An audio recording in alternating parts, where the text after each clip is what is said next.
dhakhtarkii ninkeeda badbaadi lahaa bay gacanta ka qabanaysaa. Ninkeedoo rubadda jaran dhulka yaalo dhiig korkiisa ah bay rabtaa in aan la badbaadin ee nafta kasii baxdo.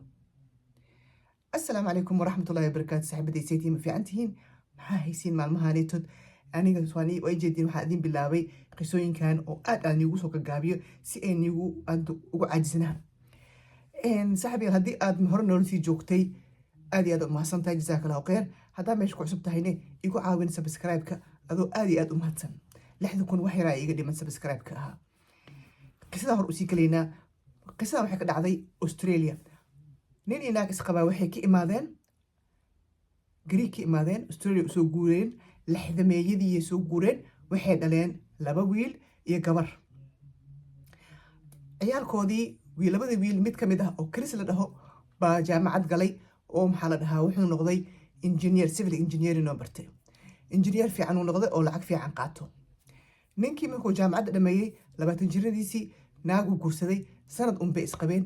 intuu naagta qabay uu marka muxuu bartay uu arkay naag oo ka helo arkay. waxba ma dhihin. naagta meesha iska taagneed wuu iska dhaaf wuu soo bartay laakiin waxba ma ka dhaxaynin. way imaaday marka naagtiisa sanad kadib way isfureen. waxa dhacay naagtii haddana oo dib ula kulmay wuu guursaday. aad iyo aad ugu hel naagtaasitood maxay u dhashay hal cunugee u dhashay. markii hal cunug u dhashay ilmo kale rabeen, 2 kale rabeen. way dhali weysay. wuu kaxeeyey isbitaal uu geeyey. waxa oo xanta la isku shubaayo oo lacagta badan laga bixinayo u sameeyey. mataani haddana u dhashay. wiili gabar mataano. marka horena gabaray haysteen, marka dambena wiili gabaray u dhashay. guli fiican uu gatay, nolol fiican ay haysteen. naagta marka wuxuu ka dhigay boqorad oo kale intood. wuxuu u subiyey guri qurux badan. wiigii wuxuu siiyaa $1,000 oo lacagta Australiyaanka uu siiyaa wiigii. pocket money bis waxba kuma sameynayso. pocket moneygeeda waa ay ku babashaalaysa ayada. iyo waxay samaysataa ayada marka isbuucii 2 jeer waxaa u timaado naag timaha u samayso. timaheeda guriga loogu dhaqaa, loo feeneeyaa, special guriga loogu sameeyaa. maxaa kale inta soo haray raashin ma kariso. raashinka banaanka laga keenaa. yacni waa boqorad yar oo la dhooray oo ninkaanetood indhihiisa ku kuushataba. adin wuxuu ku jira ninkaan nolol fiican. 40 sano gaartay marka. 40 sano markay gaartay naagtii wuxuu u sameeyey baarti weyn. hal saako ay ku labisto oo 12,000 lacagta Australiyaanka ah oo dollar ugu soo bixiyey. way baxeen. waxay maxaa la dhahaa gabadhii waxay samaysay damaca galay. damaca wuxuu ka galay ninkan wuxuu siinaayo maba ujeedaba. waxay rabtaa ninkan wuxuu haysto dhan inay ayada la wareegto oo asagana meesha ka baxo. taas buu shaydaanka tusiyey. naag aad u xumay ahayd. asiga ma fahmin laakiin walaashiis iyo walaalkiis maalinta ugu horreysay ay arkeen naagtaanitood waxay dhaheen qofkan qof fiican ma aha. asiga laakiin maadaama uu jeclaa indhihiisa way u xirnaayeen oo waxaa uma jeedin aan ahayn qurux iyo jecel. adiga nolosha saasay u ahayd. markii dambe naagtii saas boqoradda loogu dhigayay maalinay baxday. waxay aaday baaray aaday. waxay soo kaxaysatay ninkii la sheekaysatay. hotel isa tageen. ninkii waxay tiri dhowr maalmood markii wada socsocdeen waxay u tiri 50,000 baan ku siinaya oo dollar haddaa ninkayga ii soo qaarajisid. ninkii asina nin wuxuu ahay oo gabar haysto kaleeto saaxiib la ah. wuxuu yiri ninkaaga wuu iskala babaashaalaya. ciyaal suuqiina isla wada ahaayeen. ninkaaga haddii oo maxaa la dhahaa adiga aad soo nacday oo aanna rabin maxaa u dilaysaa? ma iskaga tagtid? ma iska daaysidoo iska furtidoo iskaga tagtid? alaa ii taxaal warkiisa ma ku soconin. naag bahal ah waaye. way baxday. ninkii way ka xanaagtay. meeshay ku daaysay. nolosheeda iska sii wadatay. 40 sano markay gaartay marka ninkeedii habeen waxay aadeen iyadii saaxiibadeed meesha lagu ciyaaro qamaarka. casumaad ay u aadeen. markay meesha aadeen waxay ku aragtay nin hadda ka hor markay 20 jirtay 20 sano markay jirtay ninay ay ahaayeen saaxiibo. bay meesha ku aragto dadka baabuurada limousine dadka u wado oo la ijaartay oo meesha jooga uu ku ciyaarayo gambling ku ciyaarayo oo kasiinada jooga uu ku ciyaarayo qamaarka. ninkii wada sheekaysteen. ninkii wada socdeen maalmo kadib. ninkii maxaa la dhahaa waxay ka dhaadhicisay inuu ninkaanitood usoo qaarijiyo wuu ka yeeli kan. waxaa la gaaray waqtigii oo asigana dhalashadiisiyaa la gaaray baardheegiisii. maanta waxay tiri restaurantan aadaynaayo waxaan ballamiyey saaxiibadii dhanaa ballamiye meesha ay ku imaanaynaa maanta caawo fiican waqti fiican isla qaadanaynaa nakaxee waa baxaynaaye. okay markay soo baxeen gaariga ku rabeen waxay tiri furaha ana ii dhiib adiga ha drive gareyn dhinaca kala fadhiiso. hadiyada usoo iibisay kaari usoo qortay wixiyaa siisay way soo raaceen. shaarka oo wata xataa waa shaati cadaan ah ayadaa usoo iibisay baardheegiisa ahaan. way soo baxeen markii ay usoo dhow yihiin maqaayadii ay ku wada ballameen iyadii saaxiibadeed. intaan la gaarin meesha adi 10 daqiiqa camal 5 daqiiqa camal meel kasii dheer markay marayaan bay waxay tiri oo mugdi meel mugmud ah intaan ku baarkin gareynaa gaariga. markaasaa wuxuu yiri meeshaan maxaa noogu saan u ah mugdiga oo magaciisiga oo ninka dheer meesha maxaa u dhigaynaa gaariga. markaase waxay tiri meesha baarkin ma laga helaayo waqtigan wuu naga dhammaaday dadka maanta dhan wayna sugaayeen way nagu daaleen marka gaariga halkaana ku dhaafayna. okay gaariga meesha ku dhaafeen ku xirteen way baxeen way isla lugeeyeen maqaayadii tageen wuu yaabe farxadeeda iyo qurqosolkeeda iyo zaidka wuu yaabe sawiro iska qaadeen meesha wax lagu cabi lahaa adiga 5 saac iyo 45 daqiiqo marka la maraayay oo habeenimo adiga 12 iyo rubuc marka la maraayay sheekada usoo dhamaatay way soo baxeen boorsadeeda usoo qaaday asiga ayadana gacanta iska soo qabsadeen waa la soo lugay waxa la soo aaday meeshii gaarigii yaalay. markii saas gaariga u imaadeen nin baa meesha gaarigii ii fadhiyo oo ku tiirsan waxa ninkii saa u iyada furiya ka qaaday gacantii sii daysay gaarigii furtay dhinaca kale kasoo wareegtay inay maxal dhax dhinacaas istaagto kale ama ay gasho iska dhigtay.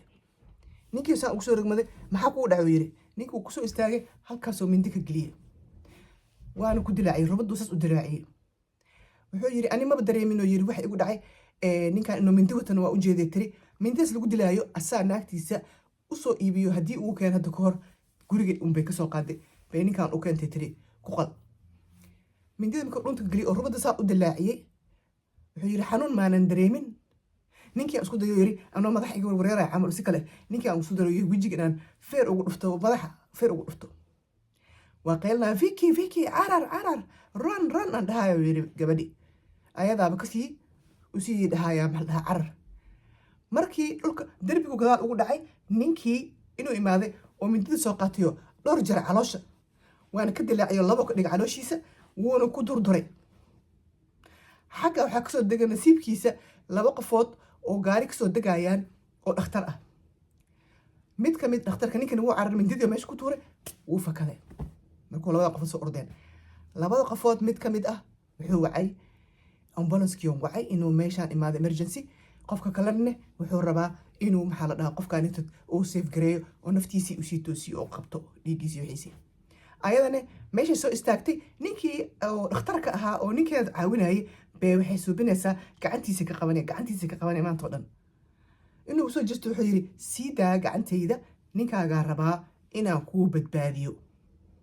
wuu iska fujiyey. adiga 9 daqiiqad kadib waxaa yimid ambulance-kii amaantay ninka waa lala booday waa la kaxeeyey waxaa la geeyey hospitaalkii.